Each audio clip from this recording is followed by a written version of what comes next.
Hello and welcome back to One-on-One Shadowboxing. Today my guest is Ben Wyatt and we continuing our discussion on the economy. Ben, how can the West Australian government, the state government, or you guys, if you are governing the state, make life easier for people? Well, one of the biggest social dividends that was returned to Western Australians under both the Gallop and Carpenter government was the commitment to keep the basket of household goods, the basket of government bills at the rate of inflation. Now, that sounds boring and technical, but what that meant is that the Treasury would calculate a basket of goods, and that would include electricity bills, water bills, public transport, third-party insurance, all the things that really your average West Australian household pays to government. Including rents? Not including rents. Not including rents. That would just include important. Very important, but just including government bills. Okay. So the commitment was to get, well, we will use, and there were incredibly good economic times under the former Labor government, and so the decision was made, we will keep that basket at the rate, or below, if we could, the rate of inflation. Now, what that meant is that you didn't get dramatic increases in household bills in any particular year.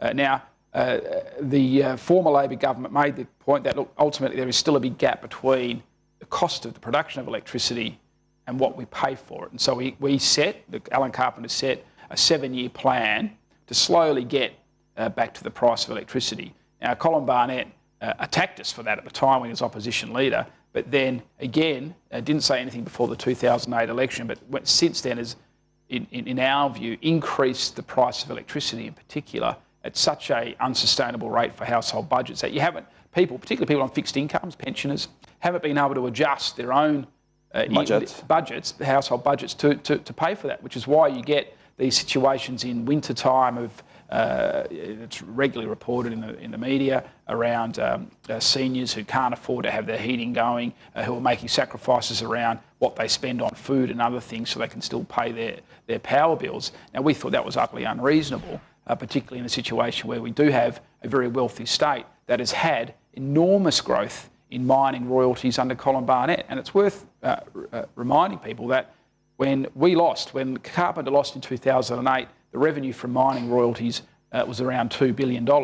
It's now over $4 billion. It's more than doubled per year under Colin Barnett's watch, and projected to go to $6 billion in the next 3 years. So there has been a strong revenue that we think should have been used, part of it, not all of it, part of it should have been used to protect WA families from such huge rises in their power bills.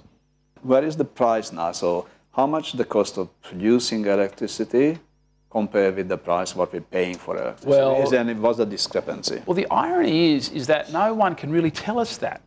There is one view, and I think a very credible view, that we actually are already there at cost reflectivity. And the economic regulator has made a couple of points, and I try not to make it too complicated.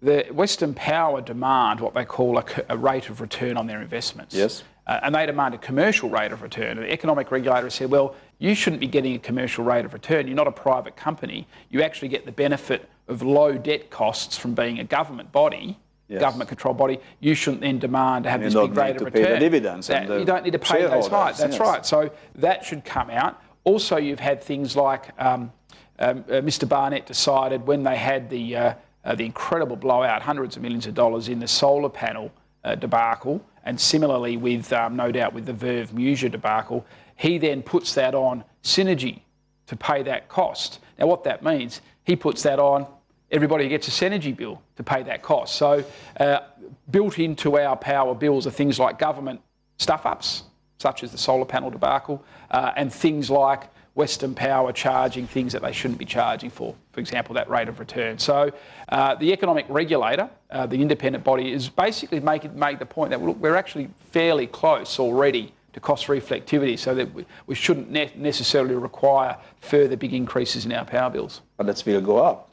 Of course they'll go up. Of course they'll go up. I mean, there'll always be cost pressures that come from the cost of coal or gas, for example, that may rise. But what we need to strip out are things like those extra costs. And at the election that we just had 4 months ago, that we took a policy to take out of the bills what's called the tariff equalisation charge. Yep. What that is there is a policy, and we support that policy, of every Western Australian, regardless of whether they live in Kununurra or in Victoria Park, should pay the same unit cost for their electricity. Now, what that effectively means, of course, it costs a lot more to produce electricity in Kununurra, is that metropolitan power users are subsidising regional power users. Now, the economic regulator has said, well, that's a fine policy, but if you're going to do that, be transparent. Don't put that charge on the synergy power bills of West Australians. Pay for it properly out of government consolidated revenue.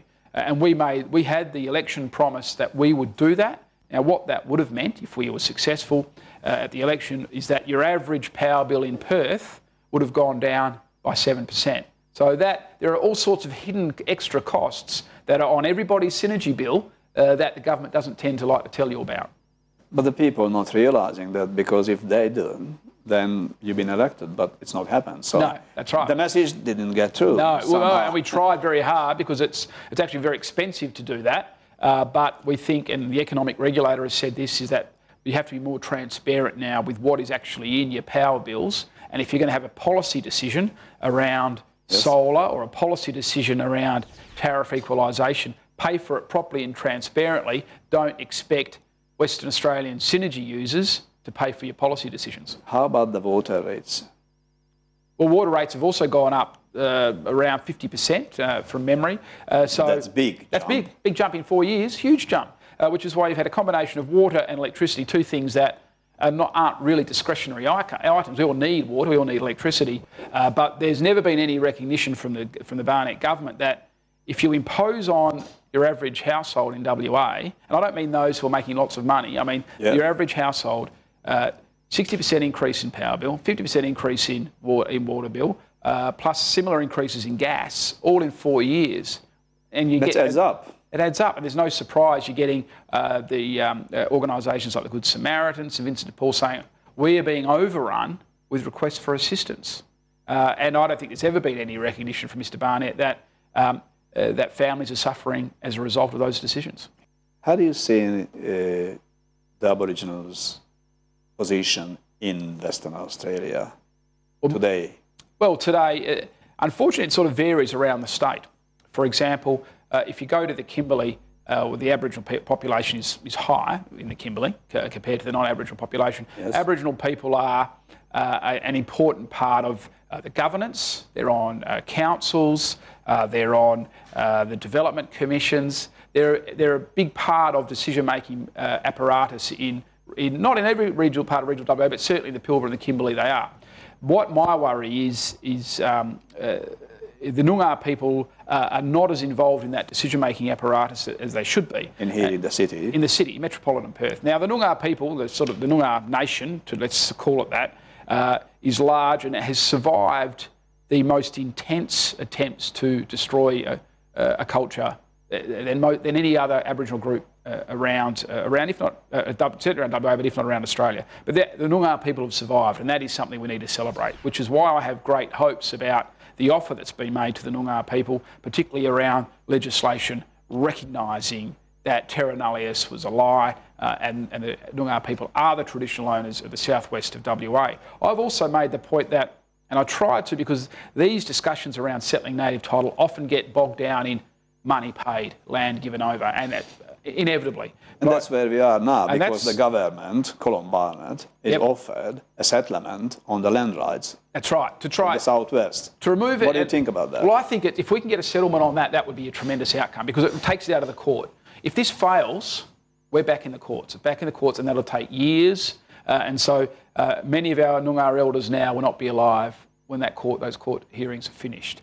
But what I've also advocated, both in the Parliament and outside the Parliament, is yes, the money and the land's an important part of the package, but why don't we also look at, while we're talking about local government reform, why don't we also look at creating positions for Aboriginal people on local government, where that way we're also having a real say, a real governance say in one of the most important tiers of government, local government. And that way it also takes it out of the how much money is going to be given. It takes them, okay, we now have an interest in governance. Yeah, I understand the angle where you're coming from, but is it too ambitious? Because even the Australians, not the Aboriginal Australians, but the Australians, they're losing their rights in the governance of the local governments and in the approval process of any development, new development. So, Tibor, excellent point. You're right. Like, I mean, Mr. Barnett's taken a lot more away from local government. and he's not stopped that. And he's not yet. stopping that. No, he's not stopping that. But I think